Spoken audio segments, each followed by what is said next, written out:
मुझे अपने स्वामी जैसा धनवान बना दो। मेरे पास 4-5 मकान हो, अन्न के भंडार हो, पशुधन हो। प्रभु मेरी मनोकामना पूर्ण कीजिए।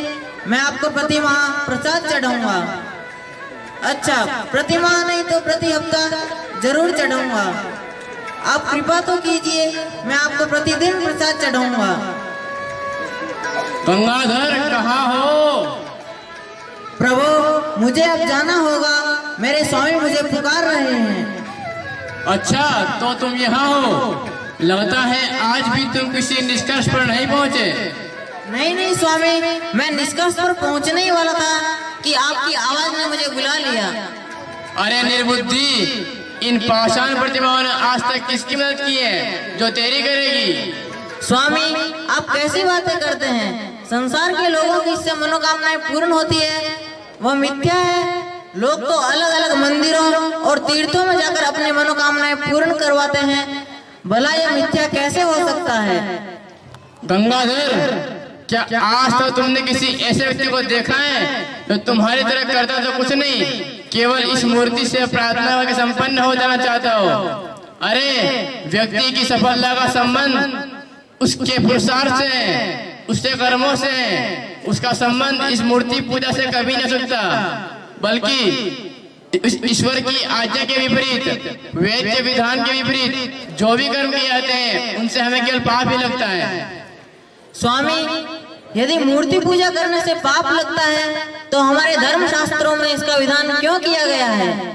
गंगाधर, हमारे आर्य धर्म के वैदिक स्रोत, वेद तथा वेदानुकूलकृत ऋषि मुनि ग्रंथों में कहीं भी मूर्ति पूजा का विधान नहीं है। जो विधान मिलता है वह स्वार्थ ने अपने स्वार्थ के लिए जोड़ा है।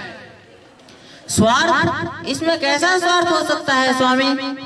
गंगाधर, आज से लगभग 2500 वर्ष पूर्व तक जब भारत में बौद्ध और जैन मतों का उदय नहीं हुआ था, तब भारत में कहीं मूर्ति पूजा नहीं थी। वैदिक समाज एक निराकार, सर्वज्ञ, न्यायकारी आदि गुणों से युक्त ईश्वर की पूजा किया करता था। ब्राह्मण वेद तथा वेदानुकूलकृत ग्रंथों को पढ़ने पढ़ाने पुरुषार्थ किया करते थे। लेकिन जैसे जैसे दो समय आते गए, स्वार्थ ने अपने स्वार्थ के लिए मूर्ति पूजा का प्रपंच रचा, क्योंकि इस मूर्ति के बहाने जो कुछ भी प्रसाद चढ़ावा आता है उस पर स्वार्थियों का पूरा अधिकार होता है। गंगाधर, क्या आज तक तुमने किसी मूर्ति को प्रसाद या भोग खाते हुए देखा है? अथवा किसी मूर्ति ने भव्य मंदिरों की इच्छा प्रकट की हो? अरे जिस ईश्वर ने हमें संसार बना कर दिया है, उसमें से उसे हम क्या भेंट कर सकते हैं? कुछ भी तो नहीं।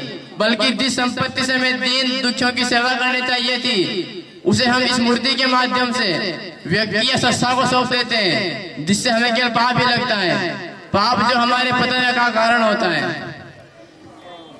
स्वामी आपकी बातें मुझे कुछ कुछ समझ में आ रही है। अरे स्वामी ये कौन है, क्या कर रहे हैं?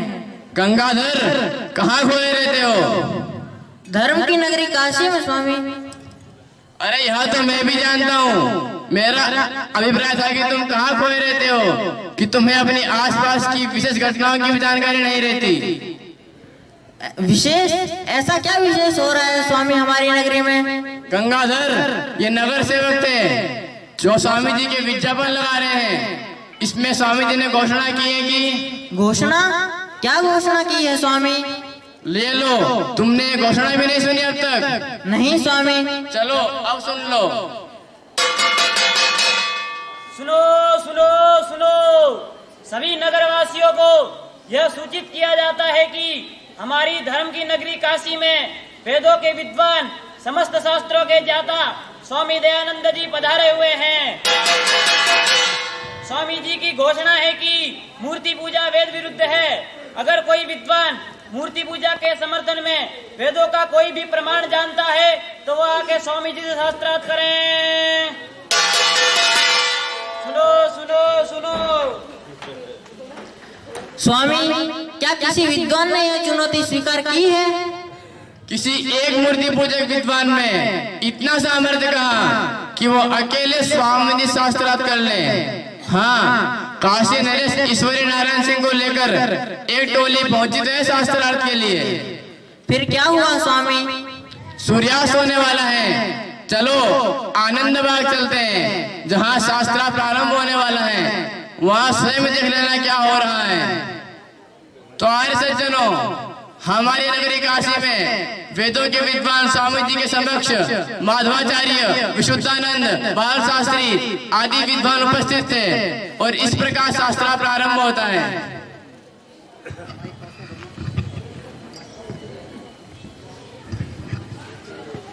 आप वेदों की पुस्तकें साथ लाए हैं व नहीं? स्वामी जी, वेद संपूर्ण पंडितों को कंठस्थ है, पुस्तकों का क्या प्रयोजन है? पुस्तकों के बिना पूर्वपर का प्रकरण ठीक ठीक चाट नहीं हो सकता। भला पुस्तक नहीं लाए तो नहीं सही, परंतु आप ये बताइए कि आपको किस विषय पर विचार करना होगा? तुम मूर्ति पूजा का खंडन करते हो, हम लोग उसका खंडन करेंगे। तो ठीक है, जो कोई आप लोगों में मुख्य है वही मेरे से संवाद करे। पंडित रघुनाथ प्रसाद जी, शास्त्रार्थ की घोषणा की जाए। जी राजन, धर्म प्रेमी सज्जनों, आज काशी नरेश ईश्वरी नारायण जी की अध्यक्षता में स्वामी दयानंद जी मूर्ति पूजा का खंडन करेंगे और पंडित ताराचंद जी न्यायिक, स्वामी विशुद्धानंद जी, पंडित बाल शास्त्री, पंडित अंबिका दत्त जी आदि विद्वान मूर्ति पूजा का मंडन करेंगे। परंतु ध्यान रहे कि एक समय में एक ही विद्वान स्वामी जी से संवाद करे। मैं ताराचरण न्यायिक, सबसे पहले तुमसे संवाद मैं करूंगा। तो ठीक है ताराचरण जी, आप सर्वप्रथम ये बताइए कि आप वेदों को प्रमाण मानते हैं व नहीं? जो वर्णाश्रम में स्थित है वे सब वेदों को प्रमाण ही है। कहीं कहीं वेदों में पाषाण आदि मूर्तियों के पूजन का प्रमाण है व नहीं? यदि है तो प्रमाण दीजिए, यदि नहीं है तो स्वीकार कीजिए कि मूर्ति पूजा वेद विरुद्ध है। वेदों में प्रमाण है व नहीं, परंतु जो केवल एक वेदों को ही प्रमाण मानता है औरों का नहीं, उसके प्रति क्या कहना चाहिए? औरों का विचार तो पीछे होगा, वेदों का विचार तो मुख्य है, क्योंकि वेदोक्त ही कर्म मुख्य है और मनुस्मृति आदि भी वेदों के ही मूलक हैं। मनुस्मृति का वेदों में कहाँ मूल है? जो जो मनु महाराज ने कहा है सो सो औषधों का भी औषध है, यह सामवेद के ब्राह्मण में कहा है। दयानंद, रचना की अनुपत्ति होने से अनुमान प्रतिपाद्य प्रधान जगत का कारण नहीं। व्यास जी के सूत्र का क्या प्रयोजन है? यह प्रकरण से भिन्न बात है, इस पर हमें विचार नहीं करना चाहिए। यदि तुमको स्मरण हो तो अवश्य कहो। यह समझकर कि प्रकरणांतर में वार्ता जारी रहेगी। यदि किसी को कंठस्थ न हो तो पुस्तक देखकर भी कहा जा सकता है। यदि शास्त्र कंठस्थ नहीं है तो काशी नगर में शास्त्रार्थ को क्यों उद्यत हुए? विशुद्धानंद जी, क्या आपको सब कुछ कंठाग्र है? काशी में शास्त्रार्थ और पंडितों को शास्त्र कंठाग्र नहीं, यह कैसी बात कर दी दयानंद? अच्छा, तो बताइए कर्म संज्ञा किसकी होती है? कर्म संज्ञा? अच्छा, आप कर्म संज्ञा तो नहीं बता पाए, तो बताइए धर्म का क्या स्वरूप है? वेद प्रतिपाद्य फल सहित अर्थ है, वही धर्म कहलाता है। यह तो आपकी परिभाषा है, इसका क्या प्रमाण है? जो चोदना लक्षण है वही धर्म कहलाता है। यह तो जैमिनी महाराज का सूत्र है। जैमिनी का सूत्र? अच्छा ठीक, आप धर्म का स्वरूप तो नहीं बता पाए, परंतु बताइए धर्म के कितने लक्षण होते हैं? धर्म का एक ही लक्षण होता है। धर्म का एक ही लक्षण, वह कैसा है?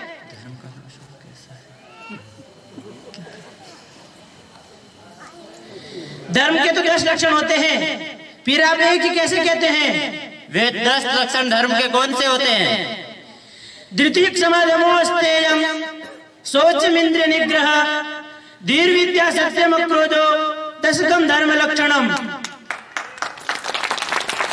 द्वितीय क्षमा, दम, अस्तेय अर्थात चोरी का त्याग करना, दी अर्थात बुद्धि, विद्या का बढ़ना, सत्य, अक्रोध अर्थात क्रोध का त्याग करना, ये 10 लक्षण धर्म के बतलाए गए हैं।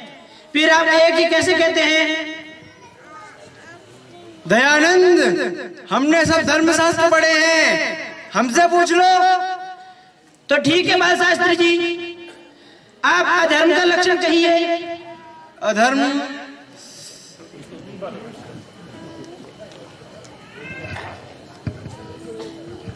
तो बताइए दयानंद जी, वेद में प्रतिमा शब्द है व नहीं है? वेद में प्रतिमा शब्द तो है। कहाँ पर है? वह सामवेद के ब्राह्मण में है। वह कौन सा वचन है? जो देवता के स्थान पर कंपायमान होकर प्रतिमा हंसती है इत्यादि। यदि वेदों में प्रतिमा शब्द है तो आप प्रतिमा का खंडन क्यों करते हैं? वेद में प्रतिमा शब्द है, इतने मात्र से जान नहीं हो सकता यह किस प्रसंग में है, किस अर्थ में है, या मूर्ति पूजा के प्रसंग में है या किसी और अन्य प्रसंग में। वेद में पुराण शब्द है, इतने मात्र से मूर्ति पूजा का समर्थन नहीं हो सकता, बल्कि वेद में स्पष्ट कहा है न तस्य प्रतिमा अस्ति यस्य नाम महद्यस।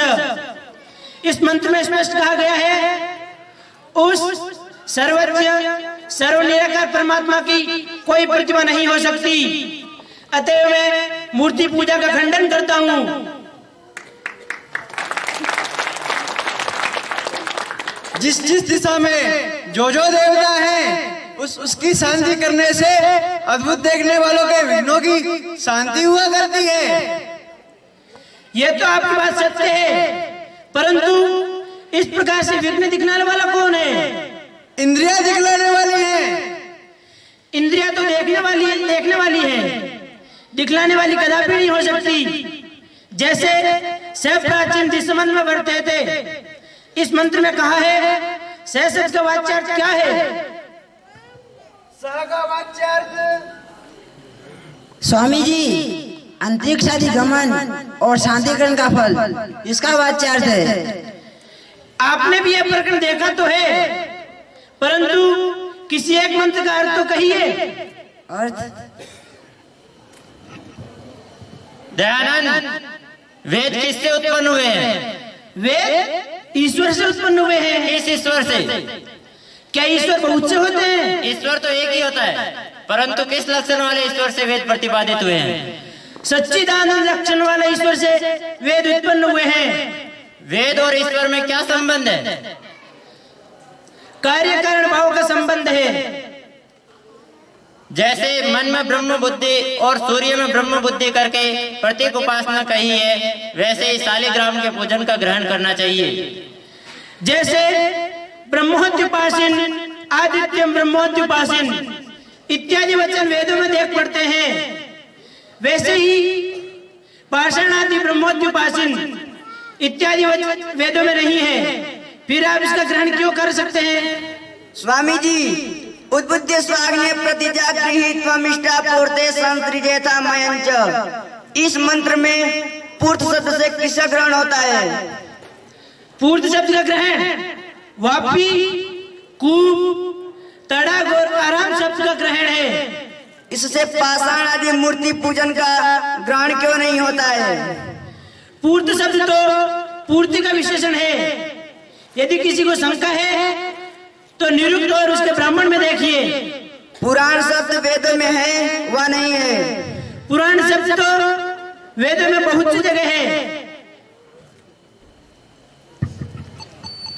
बृहदारण्यक उपनिषद के इस मंत्र में एतस्य महतो भूतस्य निश्वसितम एतत् ऋग्वेद यजुर्वेदो सामवेद अथर्वांगिरसः इतिहास पुराणम श्लोका व्याख्यान व्याख्यान।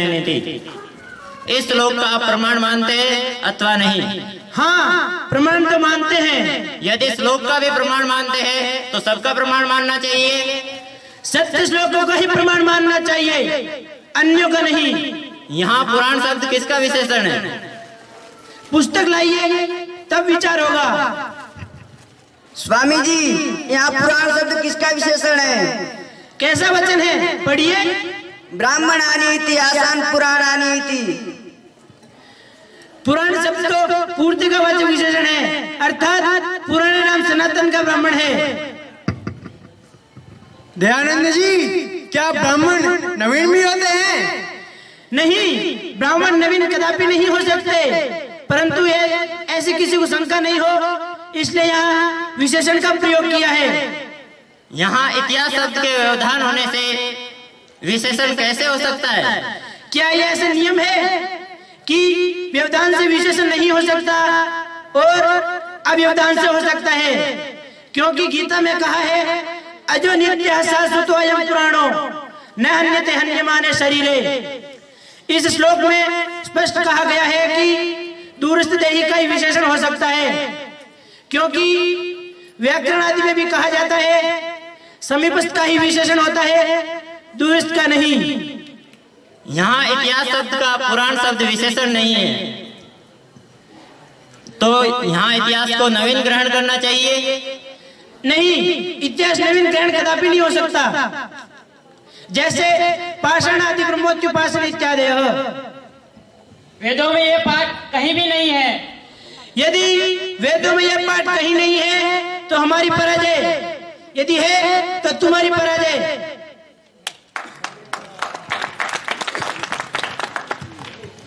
कौन काशी में आया है, कौन काशी में आया है, शिव जी की नगरी को किसने आन हिलाया है। कौन काशी में आया है, कौन काशी में आया है, गली बाजार डगर में यही चर्चा घर घर में, छिड़ा संग्राम अनोखा चलो शास्त्रार्थ समर में। दुंदुभी बोल रही है, राज कुछ खोल रही है, आसमां गूंज रहा है, ये जमी भी डोल रही है। ओ किसके आने के कारण भूकंप सा छाया है, कौन काशी में आया है, कौन काशी में आया है। ये विशुद्धानंद स्वामी बाल शास्त्री संग्रामी, आज क्या बात हुई है, झेलते हैं बदनामी। अंबिका दत्त व्यास है, राधा मोहन भी पास है, वे प्रवर शिव सहाय और शिव नारायण भी खास है। ओ इन सब शास्त्रार्थ महारथियों ने शीश झुकाया है, कौन काशी में आया है, कौन काशी में आया है।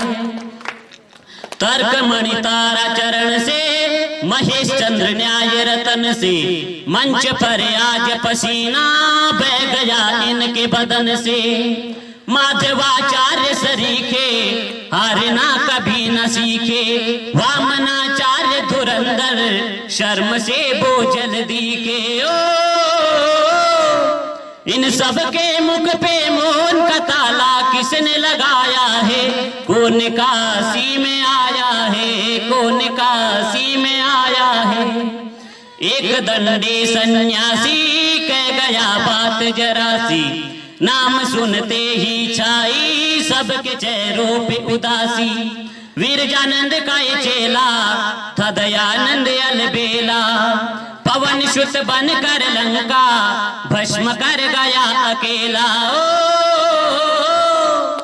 दुर्गम काशी माँ दुर्ग को किसने हिलाया है, कौन काशी में आया है, कौन काशी में आया है, कौन काशी में आया है।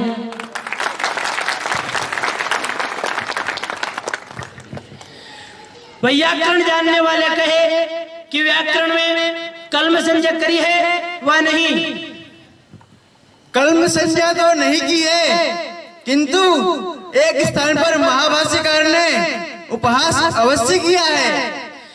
किस महाभाष्यकार ने उपहास तो किया है, परंतु संज्ञा नहीं की। यदि प्रमाण है तो उदाहरण सहित समाधान कीजिए। स्वामी जी यह लीजिए प्रमाण। कैसा वचन है, पाठ कीजिए। तो आर्य सज्जनों, जैसा कि आप देख रहे हैं काशी के विद्वान मूर्ति पूजा के समर्थन में वेद का कोई प्रमाण प्रस्तुति नहीं कर पा रहे थे। वे शास्त्रार्थ जो कभी किसी विषय में ले जा रहे थे, कभी किसी विषय में ले जा रहे थे, ताकि दयानंद को एक शास्त्रीय पक्ष में हरा करके मूर्ति पूजा की मिथ्या स्थापना कर सके। परंतु दयानंद थे, पंडितों का हर प्रश्न का उत्तर उनके पास था। तब कुछ पंडितों ने विचार किया कि हम दयानंद को यूं तो पराजित नहीं कर सकते, क्यों नहीं कोई और रास्ता लिया जाए। कोई और रास्ता? हाँ गंगाधर, अधर्म का रास्ता, जहाँ यह घोषणा होती थी कि यहाँ का हर कंकर शंकर है। ऐसी नगरी काशी में पंडितों ने अधर्म का रास्ता लिया। जैसी की योजना बनाई गई थी, एक पंडित कुछ पुराने पृष्ठों को ले आया और स्वामी जी के सम्मुख बढ़ाता हुआ बोला, ये लीजिए मूर्ति पूजा के समर्थन में वेद का प्रमाण। स्वामी जी बोले, वेद का प्रमाण पढ़ के बताइए। वह बोला, खुद ही पढ़ लीजिए। स्वामी जी उन पृष्ठों को पढ़ने का प्रयास करने लगे। इतने में ही एक पंडित खड़ा हुआ और चिल्लाया, दयानंद निरुत्तर हो गया, हम जीत गए, हम जीत गए, दयानंद निरुत्तर हो गया, हम जीत गए। जिन स्वार्थियों ने अपने स्वार्थ के लिए मूर्ति पूजा की मिथ्या स्थापना की थी, उन्होंने अपने स्वार्थ के कारण पुनः उसकी स्थापना कर दी। एक निर्दोष सन्यासी को यूं ही पराजित घोषित कर दिया। स्वामी, यह तो महर्षि के साथ बहुत बुरा बर्ताव हुआ है। महर्षि इससे बहुत आहत हुए होंगे। नहीं गंगाधर, सम्मानात् ब्राह्मणो नित्यम उद्विजेद विषादिव अमृतस्यैव चांकाक्षेत अवमानस्य सर्वदा। अर्थात ब्राह्मण तो सम्मान की विष के तुल्य तिरस्कार किया करता है और अपमान की अमृत के तुल्य इच्छा किया करता है। इसीलिए महर्षि के मन में इस बार भी कोई खेद नहीं था। सन 1869 की इस घटना के बाद 1880 ईस्वी तक स्वामी जी 7 बार काशी पधारे और हर बार पंडितों को शास्त्रार्थ के लिए आहूत किया, परंतु एक भी पंडित स्वामी जी के समक्ष नहीं हुआ।